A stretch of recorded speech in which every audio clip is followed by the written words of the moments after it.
kuat puasa? Insya Allah. Alhamdulillah ya Bu, terima kasih sudah hadir di pertemuan kita kali ini.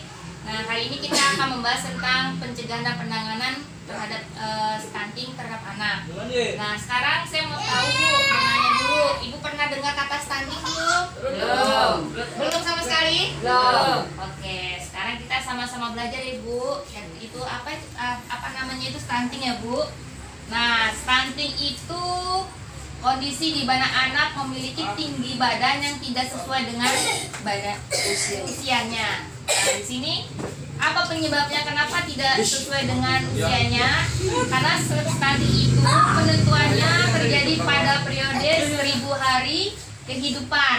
Nah, periode emas pertumbuhan dan perkembangan yang dimulai semenjak terbentuknya janin atau dalam kandungan hingga anak berusia 2 tahun.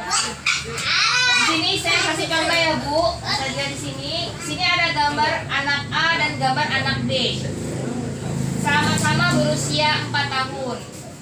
Anak A itu tingginya 104 cm, sedangkan B itu tingginya 56 cm. Nah, saya mau tanya, di gambar A dan gambar B sama-sama umur 4 tahun, yang normal yang mana Bu? Anak A apa anak B? Yang A. Nah, bentar ya Bu ya. Kenapa anak A itu ideal atau normal? Ini adalah anak yang tidak stunting, sedangkan yang B itu anak yang stunting. Kenapa bisa stunting? Penyebabnya adalah pertama kurang gizi. Jadi selama ibunya mengandung sampai anaknya 2 tahun itu tidak mendapatkan gizi yang baik. Apa aja gizinya? Itu makan makanan yang sehat, kemudian tidak menerima asupan tablet tambah darah, kemudian tidak mendapatkan vitamin. Jadi menyebabkan anak itu menjadi stunting. Yang kedua itu anaknya bisa saja tidak mendapatkan atau kurang imunisasi. Nah, ibu-ibu tahu kan imunisasi itu adalah pencegahan penyakit yang berbahaya. Jadi bisa saja ibunya tidak telaten atau tidak ingat bahwa anaknya harus diimunisasi. Kemudian bisa saja tidak cuci tangan. Tidak cuci tangan dalam artiannya sebelum menyiapkan makanan atau menyusui anak, kemudian menyiapkan makanan itu tidak mencuci tangan di air mengalir dan menggunakan sabun. Kemudian tidak buang air besar atau buang air kecil di jamban yang sehat. Misalnya masih saja kita temukan adalah warga yang masih buang air besar atau buang air kecil di mana Bu? Di kali atau tempat yang terbuka, bukan tempat jamban yang sehat. Dan itu bisa menyebabkan apa? Penyakit menular seperti diare, ringan ya Bu ya. Kemudian tidak melakukan stimulasi atau rangsangan terhadap anak. Jadi banyak ibu-ibu di sekitar kita itu kurang memberikan rangsangan terhadap anaknya. Jadi perkembangan anaknya ya di situ-situ aja, tidak berkembang dengan secara optimal. Kemudian ada juga warga kita malas Bu datang ke posyandu atau puskesmas atau bidan terdekat untuk memeriksakan diri, apalagi anak ibu yang hamil itu setidaknya dalam semasa kandungannya 9 bulan setidaknya minimal 4 kali kunjungan untuk memeriksa kesehatan atau kehamilannya. Nah, sekarang saya mau nanya, saya akan membagikan kelompok. Ibu neneng itu kelompok ibu hamil, sedangkan ibu Juju itu kelompok anak usia 6-6 tahun, dan ibu Maswa tentang lingkungan tidak sehat. Nah, sekarang ada kertas yang sudah saya sediakan. Saya mau nanya apa saja sih penyebab stunting secara langsung dan secara tidak langsung. Sudah ibu nulis ya Bu? Ya. Nah, boleh Bu ya, saya ambil kertasnya ya. Oke. Sekarang saya mau nanya Ibu Nenek tadi tulis apa saja Ibu pendapatnya tentang stunting, penyebabnya? Apasnya kurang gizi, Ya. nggak pernah makan asupan yang dikasih asupan, makanan yang nggak sehat. Oh, yang nggak Tuh, sehat. iya. Seperti apa makan yang nggak sehat itu, Bu? Seperti mie instan. Iya, makanan mie mulu. Ya. Terus apa lagi? Makan ciki. Betul ya, Bu ya. Iya. Nah, di sini Ibu Juju tulis apa aja, Bu, penyebab stunting, Bu? Kurang gizi, Terus apa lagi, Bu? kurang imunisasi. Oh, ada lagi, Bu? Wah.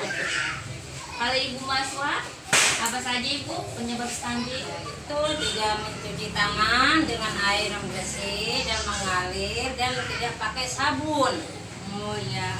Sering Bu terjadi, Bu. Ya, ada juga sih di kampung-kampung mah. Oh iya. Terus apa lagi, Bu? Ya, udah itu aja. Kita aja ya.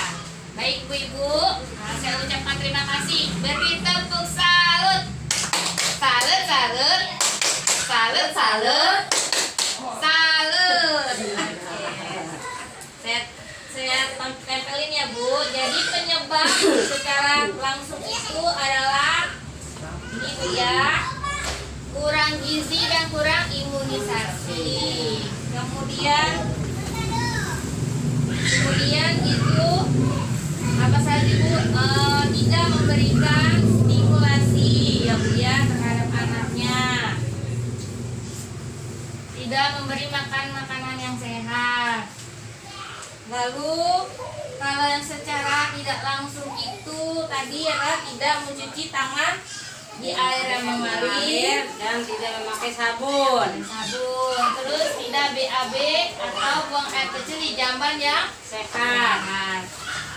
Nah itu Bu ya penyebab stunting ada secara langsung dan secara tidak langsung. Penyebab secara langsung dan secara tidak langsung, maka dampak yang terjadi apa Ibu? Nah di sini kita bisa lihat juga dampak stunting itu adalah pertumbuhan anak menjadi terhambat, ya Bu ya, di mana tinggi dan berat badannya tidak Sesuai. otomatis penyebab juga daya tangkap anak jadi kurang maksimal. Kemudian juga berpengaruh prestasi anak di bidang akademik yang kurang baik. Dan pastinya Bu, kalau misalnya penyebab stunting itu dampaknya anak kita jadi mudah sakit kalau kita tidak hati-hati dan tidak menjaga anak ya Bu. Nah, di sini dari dampak stunting ini sering dikenal Bu ada 3G. 3G pada stunting. Pertama, gagal tumbuh, gagal kembang, dan gagal metabolisme. Kakinya Pak itu panas bukan? Nah, dari dampak stunting ini, apa sih yang perlu kita lakukan? Nah, dukungan yang perlu kita lakukan bisa kita perhatikan di sini, Bu ya. Dukungan pencegahan dan penanganan pada anak stunting itu berarti apa Bu yang kita lakukan? Perhatikan gizinya dalam 1000 hari kehidupan tadi dari mana Bu? Dari sejak hamil sampai anak usia 2 tahun. Kedua, kita harus cuci tangan kita pakai apa Bu? Sabun di air yang bersih. Terus buang air besar dan buang air kecil di mana Ibu? Di jamban yang sehat. Jamban yang sehat. Jangan lagi buang air kecilnya di kali, ya Bu ya, di tempat-tempat terbuka. Lindungin anak harus dengan apa Bu? Imunisasi. Penting ya Bu imunisasi itu agar anak kita terlindungi dari penyakit-penyakit yang berbahaya.